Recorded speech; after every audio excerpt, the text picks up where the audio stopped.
అంతర్జాతీయ బాక్సింగ్ పోటీలో రజతం గెలుచుకున్న తాడేపల్లిగూడెం అమ్మాయి రజితకు ప్రోత్సాహం కరువై ఇప్పుడు ఇంటికే పరిమితమైంది. మట్టిలో మాణిక్యాలు బయటపడ్డా పట్టించుకునే పరిస్థితి మన కళ్ల ముందే కనబడుతోంది. కుటుంబ పరిస్థితులు సహకరించక, స్పాన్సర్లు లేక, ప్రభుత్వ ప్రోత్సాహం లేకపోవడంతో అర్హతలు ఉన్నా ముందుకు వెళ్లలేని పరిస్థితి రజితది. ఆమె దయనీయ పరిస్థితి మీద స్వతంత్ర ప్రత్యేక కథనమిది.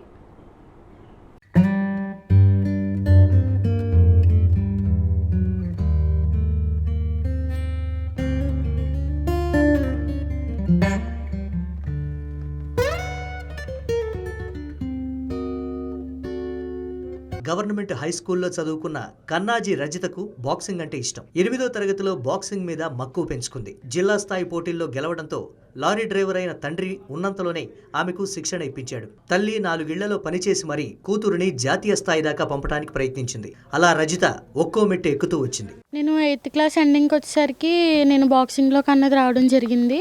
నేను 8th క్లాస్లోనే డిస్టిక్ లెవెల్స్ నారాయణపురంలో ఆడాను. అక్కడ నాకు మొదటి స్థానం అన్నది నాకు వచ్చింది.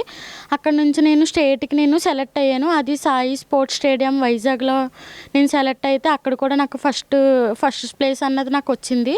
అక్కడ నుంచి నేను నేషనల్కి అన్నది ఢిల్లీ సెలెక్ట్ అయ్యాను. అంతర్జాతీయ పోటీలకు ఎంపికైనప్పుడు స్థానికంగా లభించిన ప్రోత్సాహంతో నేపాల్ వెళ్లి రజతం సంపాదించిన రజితకు ప్రభుత్వం నుంచి మాత్రం ఎలాంటి సహాయం ప్రోత్సాహం దొరకలేదు.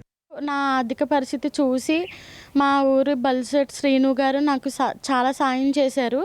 నాకు ఆప్తా వాళ్ళు కూడా నన్ను అడాప్ట్ చేసుకొని నాకు చాలా సపోర్ట్గా అన్నది నాకు నుంచున్నారు. నేపాల్లో నేపాల్ ఇంటర్నేషనల్ ఛాంపియన్షిప్లో నేను 2nd ప్లేస్ కొట్టాను. ఇండియా తరపు నుంచి నేను వెళ్ళాను.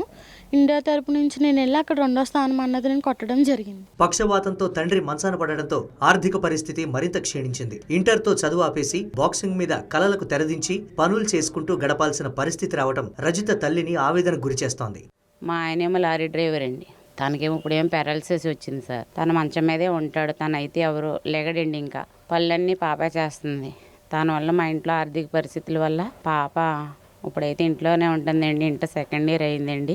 నేను 4 ఏళ్లలో పాస్ పని చేసుకుని పాప ఆశయాన్ని ఇంకా ఎదిగించాలని నేను చాలా ఆశలు పెట్టుకున్నానండి. ప్రతిభ ఉన్న ప్రోత్సాహం కరువైన రజిత లాంటి బాక్సర్కు స్పాన్సర్లు దొరికితే తన ప్రతిభకు మెరుగులు దిద్దుకుని అంతర్జాతీయ పతకాలు సాధించే వీలుంది. ప్రభుత్వం సాయం చేస్తే ఒలింపిక్స్ మెడల్ కొట్టాలన్నది రజిత ఆకాంక్ష.